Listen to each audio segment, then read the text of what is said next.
So the next speaker is Wenhao. Wenhao is a PhD student at Beihang University. His research focuses on network emulation and routing protocols for low Earth orbit satellite networks. With that, I'll pass the time to Wenhao.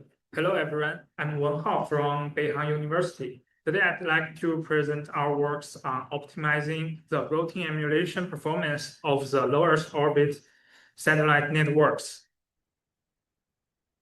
Recently, with the rapid development of low Earth orbit satellite networks, the demand of inter-satellite networking and routing has become increasingly urgent, especially as the inter-satellite laser link technology matures. Low Earth orbit constellations like Starlink and the Amazon Project Kuiper are actively advancing the development of inter-satellite routing networks. The virtual network emulations equipped with mirror-level routing evaluation capabilities becomes a prevalent approach for network validation. The virtual network emulation consists of 3 stages: constructing the virtual network, executing routing protocols, and cleaning up the virtual network emulation environment. Existing container-based satellite networks emulators focus on optimizing the virtual network efficiency, but overlooks the route installation latency in the protocol execution stage. The routing installation latency, defined as the time required to install computed routes into the kernel routing tables, is one of the critical phases in the routing reconvergence process. Due to the mobility of satellites and the instability of the space environment, low Earth orbit satellite network may experience frequent topology changes, which in turn trigger frequent routing reconvergence. The high route installation latency introduces a significant bottleneck in the high dynamic topology scenarios. This bottleneck not only hampers real-time responsiveness, but also introduces significant anomalies during network emulation. In the typical cluster with 4 machines, we emulated the OSPF v3 routing protocol for constellations, including OneWeb, consists of 700 of satellites, and the Project Kuiper with about 1,000 satellites, and the Starlink with about 1,500 satellites. While the routing computation takes only tens of milliseconds, our experiment shows that the route installation latency reaches several seconds, or even tens of seconds. This route installation latency overshadows the impact of other factors, and simply modify the design of the interface between the routing software and the installation mechanism cannot resolve the latency dynamic mismatch.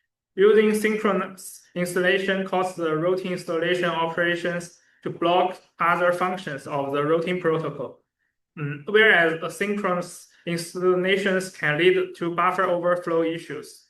The core issue is that the route generation rate far exceeds the consumption rate.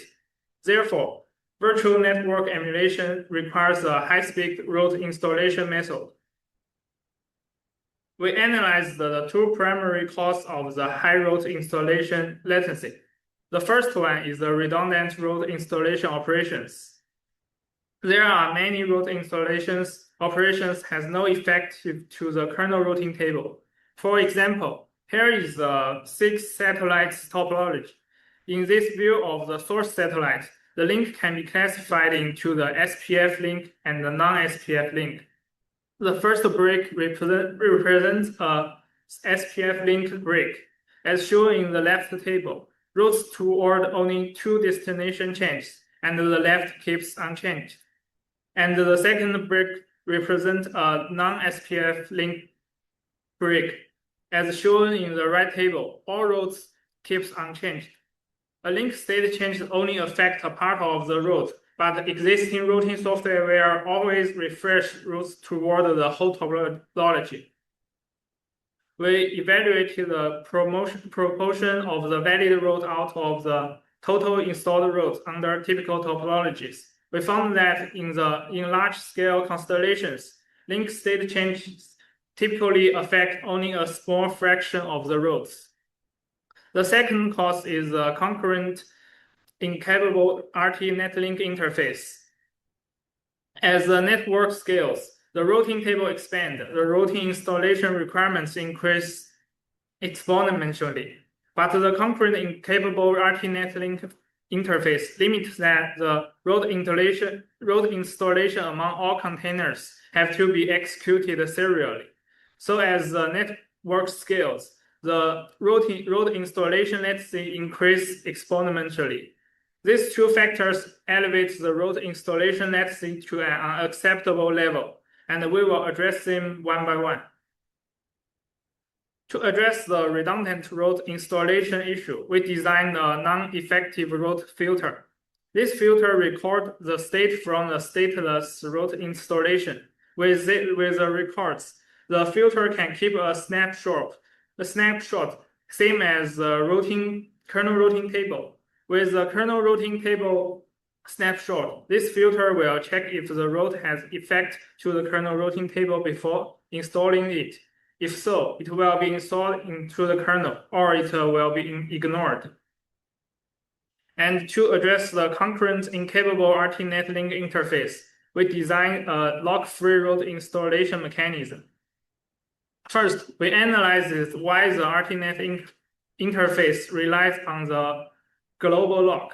RT netlink is an interface in Linux for managing components such as the network devices and the routing subsystem. Because the object is managed include globally unique entities, the locking mechanism of RT netlink must be elevated to a global mutex. However, for independent routing tables among containers, the global locks is completely unnecessary. Our solution is bypassing the RT netlink and forward information table with the kernel-native eBPF technologies. We use the eBPF map to replace the kernel routing table and the data path with express data path and the traffic control programs to replace the original kernel data path. Moreover, we designed a translation layer to minimize disruption to existing softwares. It intercepts the RT netlink request from existing routing software and check if they are related to the route installations. If so, the requests are translated into eBPF map update instructions. Otherwise, they are forwarded to the actual netlink socket. This figure below illustrates the overall architecture of our work, which is divided into two parts, the control plane and the data plane.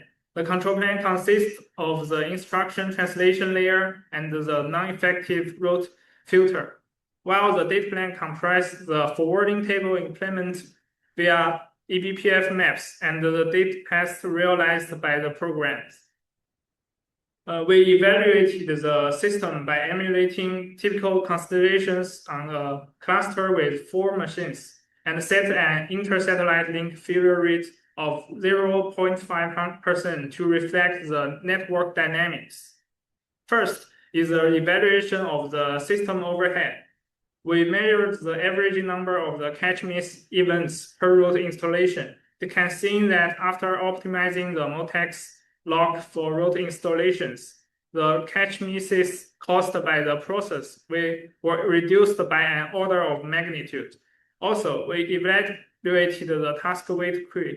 After improving the execution speed of route installations, the backlog in the system's task wait queue was significantly reduced. Second is the route installation latency. We evaluated the overall optimization effect of our method on route installation latency, as well as the individual contributions of the two optimizations. It is evident that filtering non-effective routes significantly it reduces the root installation latency, while the lock-free installation method achieves an order of magnitude reduction. Ultimately, the root installation latency has been reduced to an acceptable level. Finally, we designed a case study to investigate the relationship between the path availability and the path length, comparing the impact for our method against the traditional approaches. It can be seen that, unlike traditional method, our approaches eliminate road installation latency as a noise factor to the path recovery time. This yields a significantly higher consistency in the experiment result.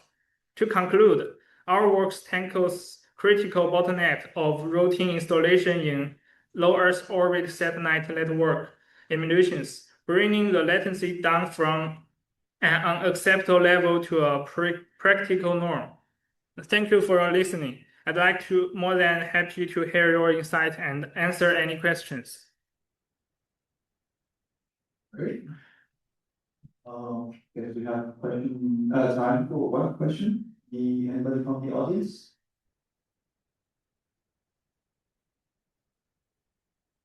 Okay, so I guess no. Okay, now I can ask one question. Yeah, this looks like a pretty effective solution to the problem. I wonder why in the first place does because you showed that you could remove some of these mutex, right, or contention in the kernel by doing eBPF. I wonder why were there these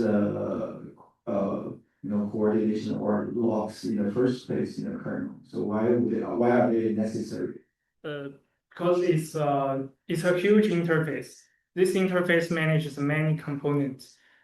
Some of them need a global mutex to avoid concurrent changes to them, but the routing table which we are concerned for them, the mutex are unnecessary because the network emulation want to use a container to represent a physical node. For physical nodes, their routing tables are isolated and independent, and so for the containers, their routing table are also independent. So the mutex or lock are totally unnecessary. Okay. Do you think there are ways to improve the kernel interface so that if they know some of these routing tables are independent, they don't need to acquire the lock? Do you think that's possible? You mean improve the kernel efficiency? Yes. This is has mentioned in last year kernel development conference. They mentioned they present a per net network namespace lock, but it may be merged into the main branch next year or furthermore, or far from in the future. Yeah, in the future. So we can wait. We need a solution now. Okay, all right. Let's thank the speaker.